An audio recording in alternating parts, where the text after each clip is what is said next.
Hello and welcome to the Smoking Dragon. Today we're going to do an unboxing for the Ghostbusters board game from Cryptozoic Entertainment. I was one of the Mass Hysteria backers, so I got all the extra goodies. And we'll also talk a little bit about the controversy surrounding this game. So let's take a look. First off, I do want to say it has been opened. I have already opened it to inspect my components, and I had some broken pieces. We'll get into that later. It did come packaged in this box inside of this box that it just says Mass Hysteria on it. So a lot of people online on the Kickstarter forum are like, "Hey, where's all of my extra pieces?" and blah blah blah. They are actually packaged in with it, unless you got shortchanged. So look inside of the box. That's where your stuff should be. So let's go ahead and open it up. One of the Kickstarter perks for the Mass Hysteria backers was the deluxe packaging, which I don't have a picture of the regular packaging to show you, but this box is pretty cool looking. It's shiny. So inside of this box, when I opened it, there were these plastic trays containing all of the little pieces and miniatures, and I gotta say, I wasn't thoroughly impressed with the quality of the miniatures for the amount of money that we all paid into this game. The ghosts actually are pretty decent, but the actual Ghostbusters themselves look very cheap. Like, I've seen little green army men that had a little bit more detail than these. The Mass Hysteria backers also got the expanded rulebook, which the rulebook has a backstory written by the guys who write the current Ghostbusters comic book, which is actually a pretty quality book. And then the rules of the game. The rules for the game, I haven't delved into these too much yet, but they look fairly well written out. Lots of pictures for comparison, and so once I start getting into that, I'm confident that it's not going to be very difficult to learn how to play the game. The rulebook looks very well put together. And then the tiles. So now we're going to take a look at the tiles. Mass Hysteria backers got a couple of extra sets of building tiles for the different scenarios. So as you can see, these were packaged together, and I haven't opened these up yet. So this is the first time I'm seeing these.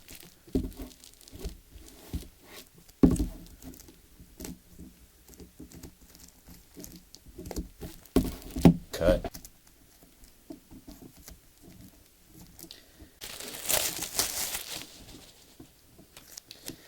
So this, whoa, come popping right out of the sprue. So, oh, they're double-sided.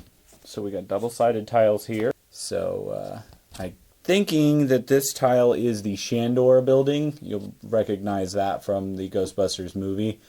And the Shandor tiles were for the Mass Hysteria backers. So this was an exclusive tile. Go ahead and pop the rest of these out, since they popped out anyways. And library, I believe this is the library, which also was a Kickstarter exclusive. One of the miniatures that I'll show you later is actually the gray lady from the movie, the librarian ghost. So that's pretty cool. Okay, so I guess we're just going to pop all these out then.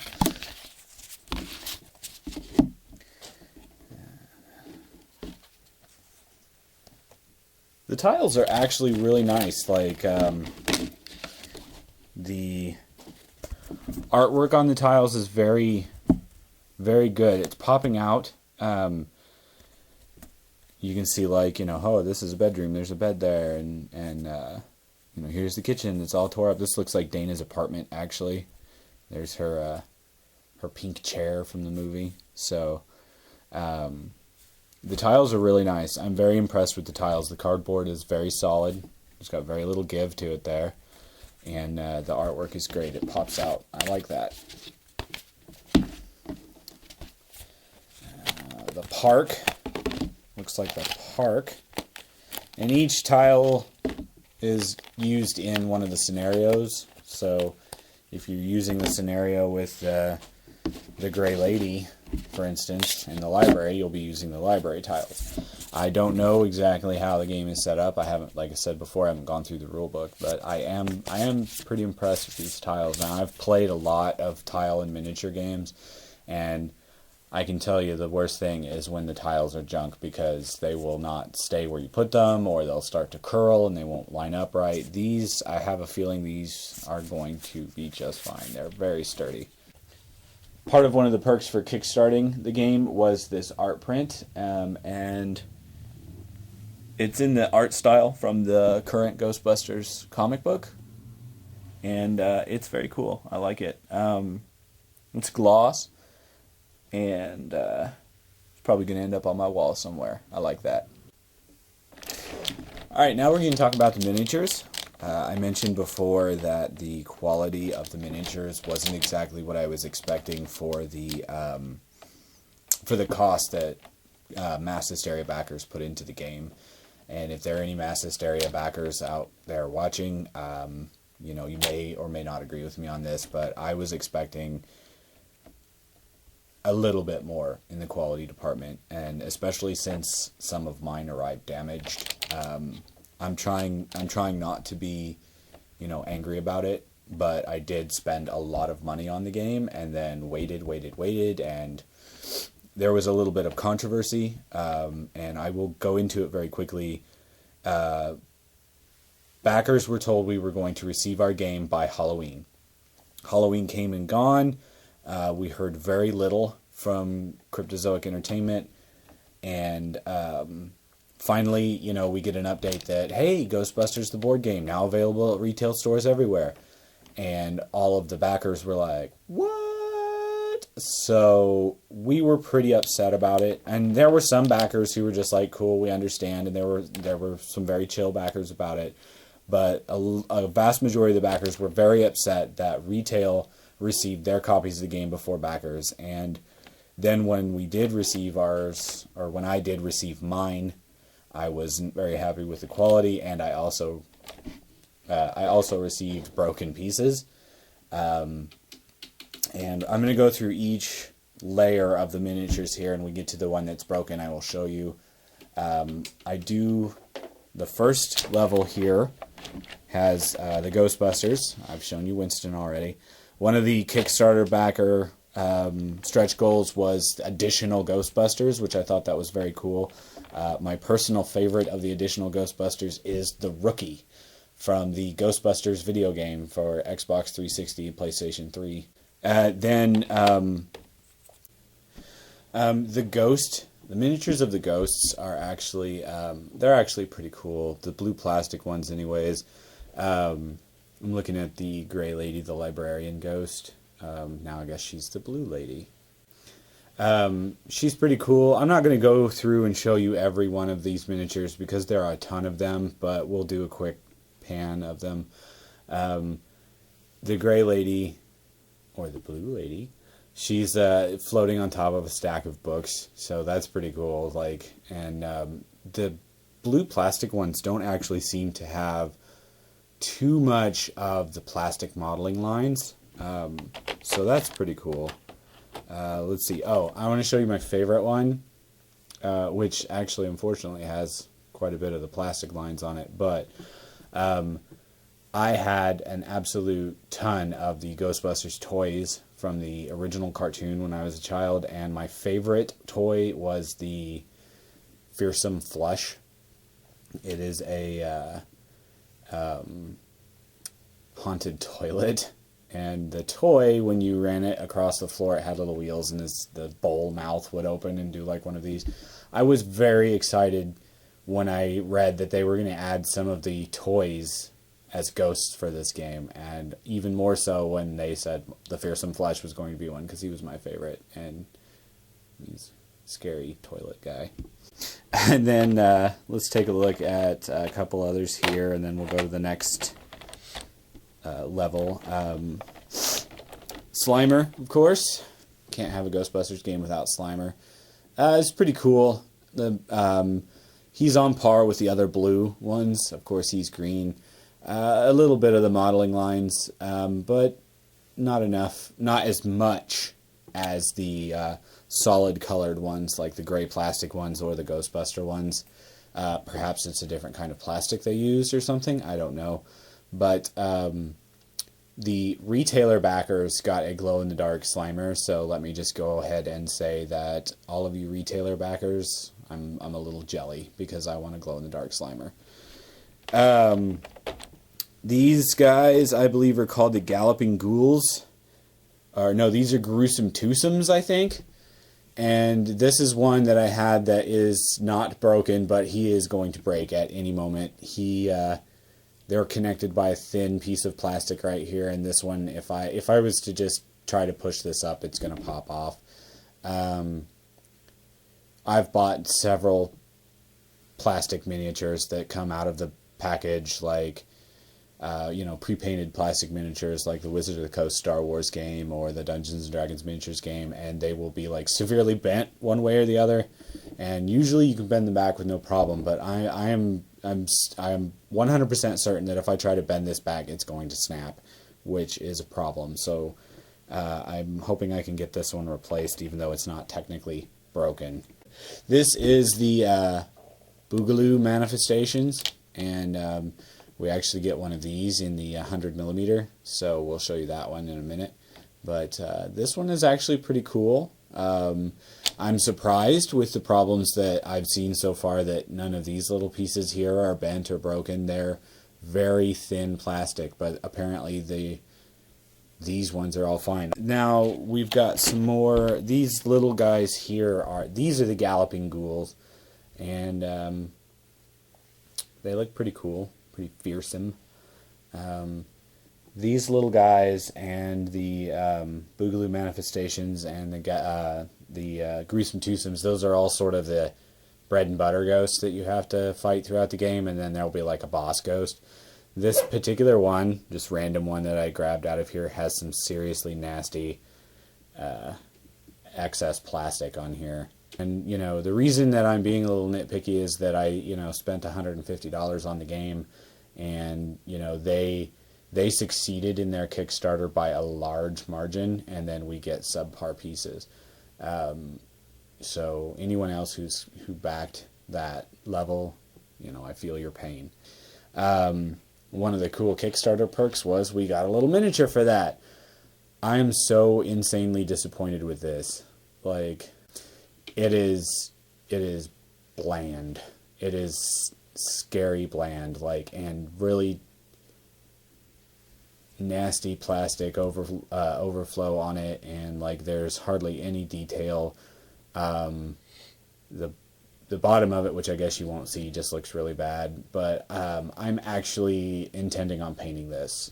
I'm going to primer it and paint this because this one would be easy to do that with. I do a little bit of painting miniatures. I'm not a pro by any means, but I think that I'm going to try to spruce this up just because it looks so plain. I mean, on this side, you can clearly see where the windows are in the car. On this side, it's like they just smoothed the plastic over and you can't barely even see where the windows are at.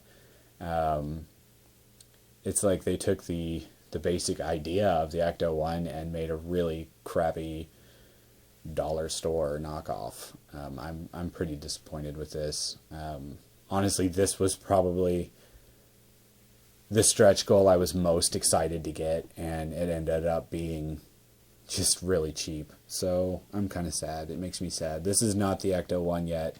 This is the proto Ecto-1 that will one day become glorious when I get done painting it. Everybody's favorite, the Stay Puft Marshmallow Man. He's, he's a sailor. He's in New York. Actually, this figure looks great. And this one would be very, very easy to customize. If you wanted to put some color on him, you just have to color his little vest and his little scarf and his hat. He would be pretty easy to customize. He looks great. Compared to the Ghostbusters, he's not really all that large, but he did get upgraded in size for the Kickstarter. So this is the 100mm, and he was much larger in the film. So it would have been pretty cool if he was like monstrously bigger, but it would have cost us more money. So I'm okay with that.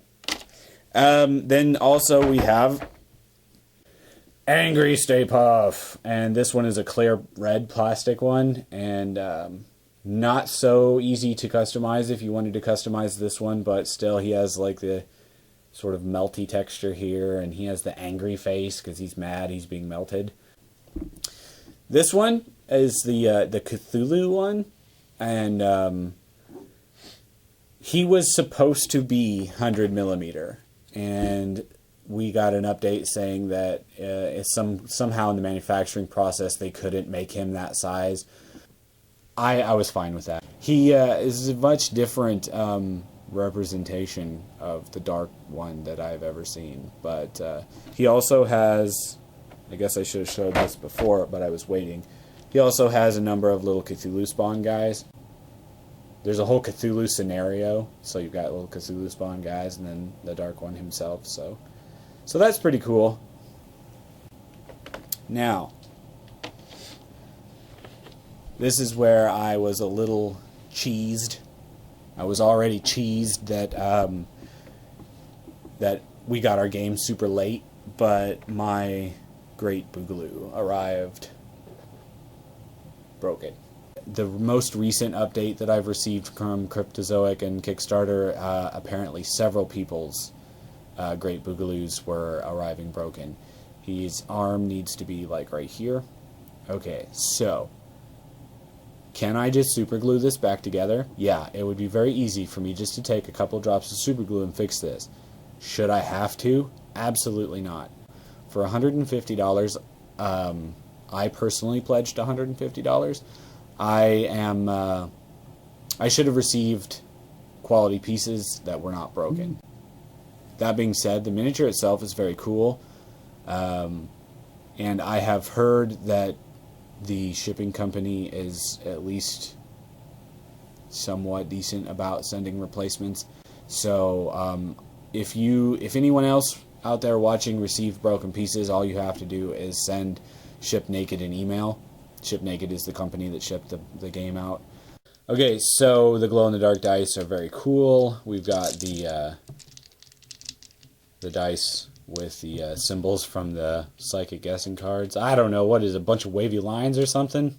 There's also a glow-in-the-dark D8 in here. It looks like you got two sets of the dice, one glow and one not. The D6s on the 6 face do have the little no ghost logo, which that's just cool. So the dice, I'm very happy with the dice. There are some little black arrow pointers. Again, as I've mentioned before, I haven't read the rulebook, so I don't know what these are for yet. They are made of plastic, and they look just fine. Looks like there's some extra little baggies for some of the components. That's nice. I will get into how I feel about packaging this game in just a moment. The last thing I want to take a look at is the Tobin Spirit Guide. Now, this box itself was part of the Kickstarter. All of the stat cards and reference cards for the game are housed inside this box. And it looks like a copy of the Tobin Spirit Guide, which if you're a Ghostbusters fan, you're well aware of what that is. And if you are not, why are you not a Ghostbusters fan? Why are you watching this video if you're not a Ghostbusters fan? But we're all going to open this up. And as with the other cardboard components of the game, these are quality. The colors are nice. The cardstock is a little on the thin side, and if I didn't have a nice box to put them in, I'd be a little worried about them. I've had to use Ziploc bags in the past for cardboard cards, and that tends to ding corners.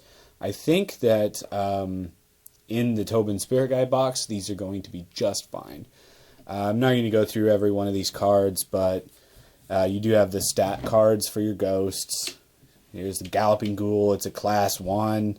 It looks like you have to roll a 3 or higher to hit it. You know, all the stats for playing the game are conveniently on these cards. There's Slimer. Ugly little spud, it says. Looks like there's a little flavor text on there, too. And then here's the campaigns. The different scenarios you can play in the game. The replayability for this game promises to be pretty great because there are several different scenarios, and I believe online there is a scenario generator or even a thing where you can make your own scenarios, so that's pretty cool. The cardboard components, great. I like these little cards. They're very colorful, and they use the artwork, sort of a mishmash of the artwork from the comic book and the cartoon. Let me see if I can find the card for the Fearsome Flush. I don't know why I'm so obsessed with a haunted toilet, but so you can see they're animated, so it's pretty cool. I like it. And you know, the different Ghostbusters, some more campaigns, the Sedgwick Hotel campaign, which was a Kickstarter exclusive. So cardboard components of the game pass the scrutiny test. I like them. And then they fit nicely in Tobin's Spirit Guide. Let's talk about how you're going to store this. As I mentioned before, everything that is here came in this box that was inside of this box. So, when you take away the cardboard box, I'm left with this. And there are a lot of pieces that, and I keep drilling this point in, but most board games are not as expensive as that I spent on this one. So I've got to throw all of these pieces willy-nilly into this box and let them rumble around. No. I'm not going to do that. Can I just use these plastic trays that it came with? Yeah, you could do that, but it's going to be a lot of setup and breakdown time, which can seriously kill the mood on game night. Everybody's stoked to play a game, and then it's like, okay, but we're going to start playing in an hour because I have to get it set up. Looking at you, Descent.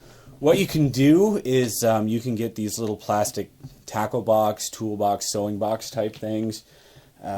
Here's one, for example. This one came from Harbor Freight Tools, and they have adjustable compartments, which is great when you have figures, say, this size, that may not fit in one of those. That being said, then you're not going to get all of those in here. So what I typically do is I will store the cardboard components, the dice, and what have yous in the actual box, and then I will stack those. Plastic containers next to the game in my closet or whatever. Some people may not be as worried about that sort of thing as I am, and you know, you're perfectly happy with throwing everything in the box. That's fine. I would have liked some sort of dividers or some sort of cardboard grid maybe inside of the box where you could at least put the ghosts in one little compartment, blah, blah, blah. That, you know, whatever. That's not that big a deal. So, bottom line, Cryptozoic Entertainment looks to have made a great game. I'm very excited to play the game. I was a little upset with the quality of the miniatures and pieces being broken, of course, and the weight and the lack of communication that we got from them.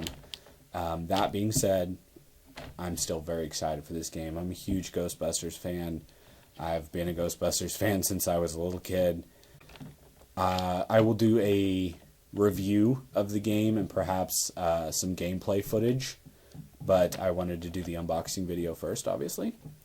So thanks for watching. If you liked the video, give us a like, and look for some more videos in the future. Thanks. And we're closing.